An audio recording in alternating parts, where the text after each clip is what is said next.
I'm part hair and part gilet. It sort of blends into one. Hello people, and welcome to the People Building Podcast. And in today's show, we are going to be discussing, you're just going to listen. I'm going to be discussing how it is that change is possible even when you think it isn't. My behaviour and communications on this podcast are not an accurate reflection of how I interact in my other businesses. Basically, I don't ever swear at children.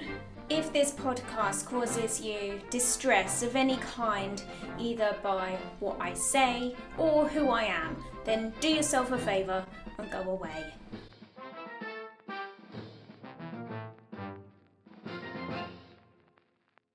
It's interesting because in my work, I have people who come to see me because they want to change, and they obviously believe that change is possible, because otherwise they probably wouldn't bother coming to see me. There are other people that I work with who are not clients, and there are other people that I know, socially, for example, where I have noticed that some people develop an idea that the things that they dislike about themselves are not changeable. Think about what I've said there for a second. Imagine, and maybe this is you, imagine being in a situation where you have resigned yourself to being stuck with the things that you dislike about yourself.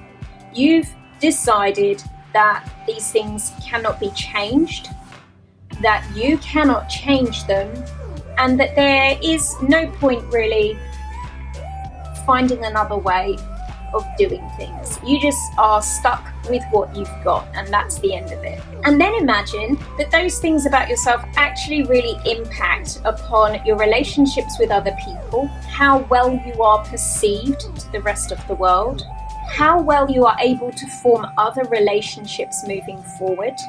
Imagine believing that those things about yourself that you know are qualities that you need to improve, that there's no point even trying, because you're just stuck with them. Doesn't that now just sound a little bit crazy? Hearing me reciting it back to you in terms of what it is you must have to believe to not want to bother improving and changing the things that you can change and improve about yourself, but just, living with it instead. That's nuts. Why would anybody ever do that? Now, here's the thing. Sometimes change is not easy. Sometimes the tools that you need to be able to make those changes are not easy to come by. And perhaps in the past you have given it your best, like a lot of other times before. You've really gone at it, all guns blazing, thinking that this thing, this new way of being, this methodology, this strategy, this therapeutic intervention, this is going to be the one that finally makes things change for you. And then it doesn't work. That happens.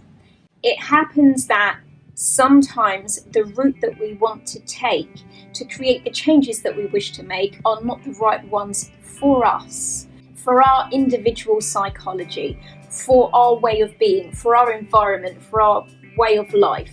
Sometimes you don't hit upon the right route to take you to where you want to be first time around, or second, or third, or 50th, or 100th, or 100th.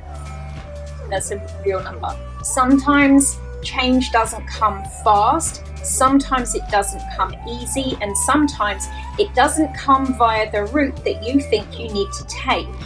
So does that mean that you should just sack it off and, just make do with who you are and what you've got in life? I mean, does it?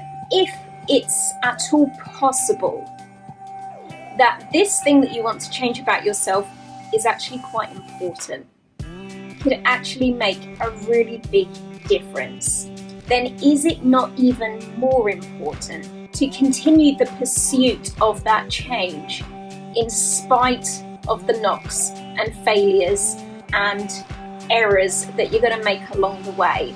I believe, and I'm not a particularly spiritual person. I'm certainly not a religious one, but I believe that even when we have these situations where it seems like we'd invested too much hope in finding the right source to help us to become the person that we want to be, even if that doesn't work out and it turns out to have been, completely the wrong way forward, that there is still going to be a time in the future when you gain something from that experience. And that thing might be wisdom later. That thing might just be a funny story about how once upon a time you tried rebirthing or age regression or some other new age methodology to help you to overcome those anxieties that you had. And it didn't work, and you felt like a wally, and there was a lady bashing cymbals in the background. I'm not going to go into this story, but clearly you know that there is one. Even if all you get from it is a funny story that you end up telling on your future trainings about how you once went through this intervention that turned out to just not be right for you, and in your opinion is poppycock, but somewhere for someone it works. Even if that's all you'll get, you'll still get something out of it. There is still some reward to be had by keeping going and looking for a way that will work for you to help you become the person that you want to be. We know that the human brain has the ability to rewire itself. It works with neuroplasticity. Things can change in there, and you can change them. But sometimes it's as if our ego has got cemented into place, and that ego says, this is who I am, and everyone else is going to have to live with it. And in fact, therefore, I have to live with it too. I have to stay this way.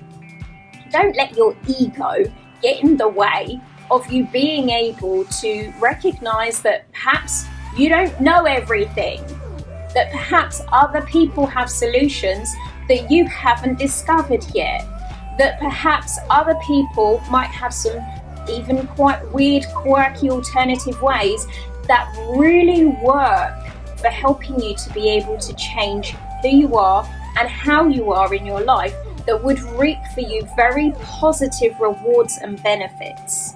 Don't let your ego get in the way of you exploring another way of being by convincing yourself that you are the one person on the planet whose psychology is set in stone and doesn't work on the same neuroplasticity that every other human being does.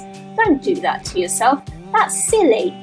And it prevents you from moving forward and from having the life that you might like to have. So sometimes we need to just kind of put aside our current thinking and get a bit curious all over again so that we can figure out, well, maybe there are some little pigeon steps, even if it's just little pigeon steps, I can begin to take to move me in a different direction in my life. Maybe there are some learnings that I have yet to experience that will take me to where I need to be. Don't be fooled into thinking that you've already learnt it all, that if it existed, you would have already found it. No, that's not going to wash around here. Around here, we keep searching, we're curious. Part of what we learn in NLP is an attitude of curiosity. We're looking at developing within ourselves a way of being, like using our creative brain to find alternative ways forward when we are in stuck situations. And when we cannot find them, we accept that, you know what, I haven't got all the answers here yet. This doesn't mean that they don't exist. It just means that you haven't found them for yourself yet. And if you cannot find them alone, then find someone who's a good researcher, who has a good brain for being able to find a way forward when they seem to be stuck and in times of trouble, because trust me, those people exist. I would like to think that on the most part, not always for my own problems, but certainly for other people's, I am one of those people. we're going to suck up the potential for disappointment because we know there is highly likely to be a lot of it around. But we're also not going to give up on ourselves quite so easily moving forward. We're going to accept that we might not know how that change will occur, but we're also going to accept that change can occur. And if it can, then there is a way for us to involve ourselves with that. There is a way for us to bring that forward into our awareness, even if it's utilizing the skills and knowledge of other people who might be able to look at things from a different angle to what we can. That may require that we reach out and ask for help sometimes in order to be able to cultivate that opportunity to find whatever it is we need to find in order to open up the possibility of change to ourselves.